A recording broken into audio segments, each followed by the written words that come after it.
WWE Money in the Bank s'est achevé hier soir et ce que l'on peut dire c'est que ce PLE va faire beaucoup parler.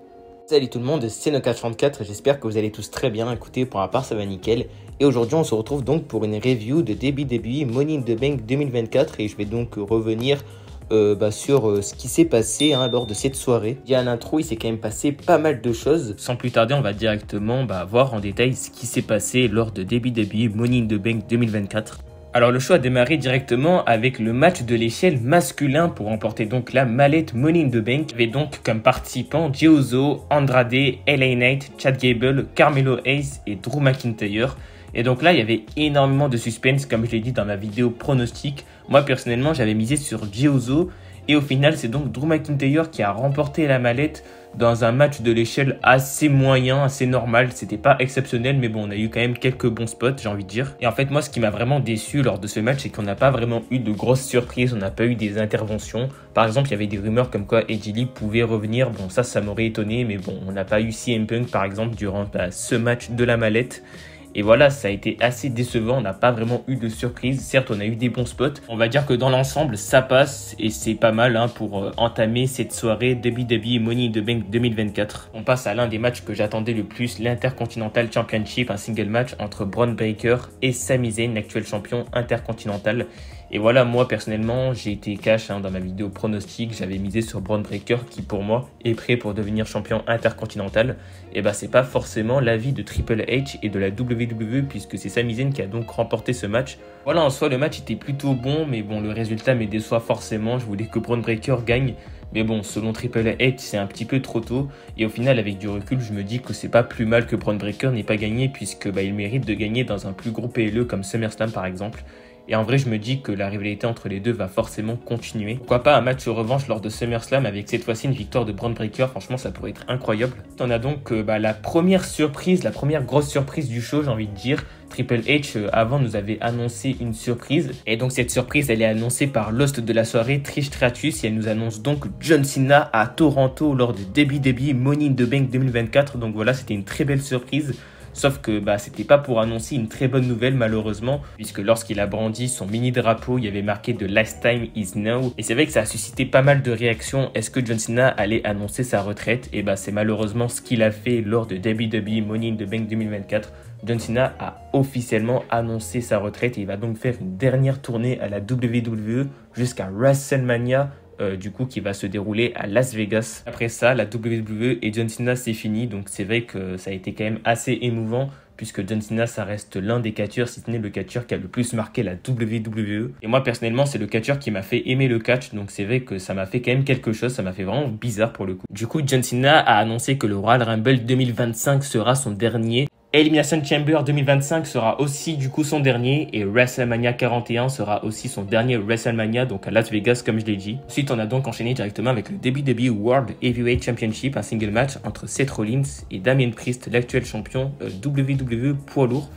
Et du coup, là, on a eu un match plutôt intéressant entre les deux catcheurs et on voit que Damien Priest était assez inquiété. Il avait peur que Drew McIntyre fasse une apparition pour aller cash in, justement.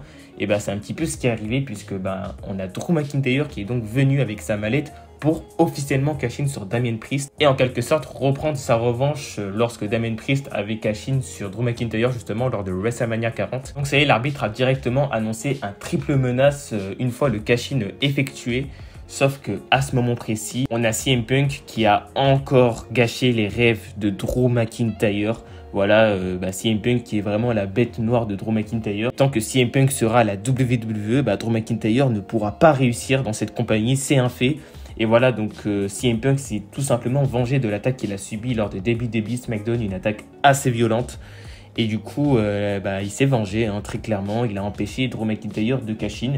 Et vous l'aurez bien compris, malheureusement, la mallette cette année pour le Money in the Bank masculin n'aura complètement servi à rien.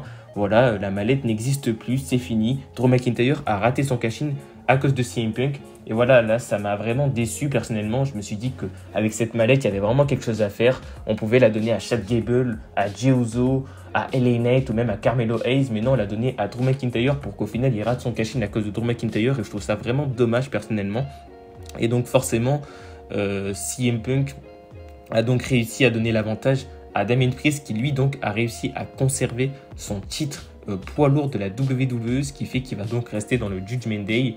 Et ce qui fait aussi, bien sûr, que Seth Rollins ne pourra plus demander un match revanche tant que Damien Priest sera donc le champion poids lourd de la WWE. Et à noter qu'on n'a pas eu d'intervention du Judgment Day, puisque justement Damien Priest, lors d'un segment juste avant le match contre Seth Rollins, avait tout simplement prévenu son clan de ne pas intervenir. Mais voilà, ça c'est cool. Par contre, c'est cool que Damien Priest reste champion poids lourd. Voilà, il est parfait en tant que champion poids lourd WWE. Faut le laisser, très clairement. Il est parfait. Ah, ça, c'est vrai que ça m'a fait un petit peu grincer les dents personnellement.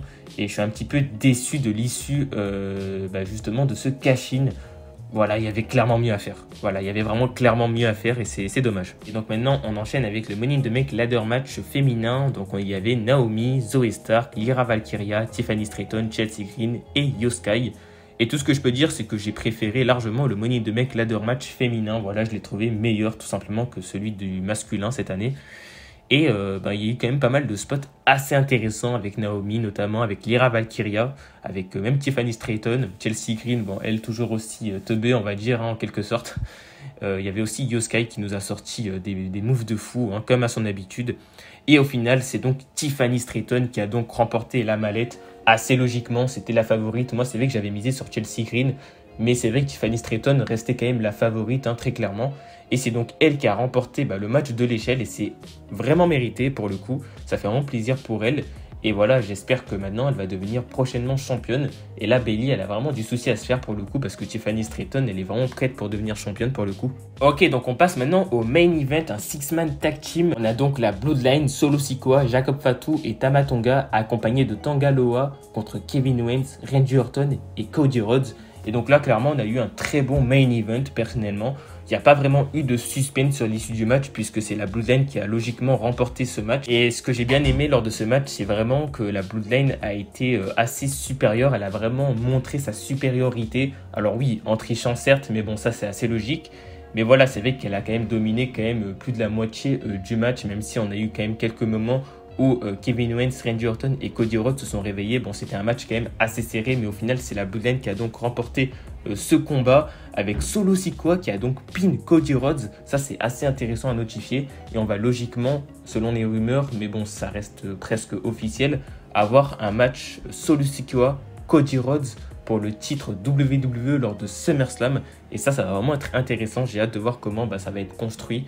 En moins d'un mois d'ailleurs. En tout cas, on va dire que la WWE a plutôt bien fini son show avec justement ce main event qui était vraiment excellent selon moi. Voilà, le main event a eu quand même pas mal de rebondissements, on a eu quand même pas mal de bons spots et ça j'ai vraiment kiffé. On a surtout vu la puissance aussi de Jacob Fatu, voilà, Jacob Fatu qui est un monstre très clairement et ça m'a vraiment fait plaisir personnellement. Et voilà, Solo Sikoa qui a pin Cody Rhodes comme je l'ai dit et ça va vraiment être intéressant à notifier dans les prochaines semaines. Et voilà, donc maintenant c'est à votre tour, n'hésitez pas vous aussi à me donner votre avis concernant le PLE. Moi, mon avis, il est assez simple, je l'ai trouvé assez mid personnellement.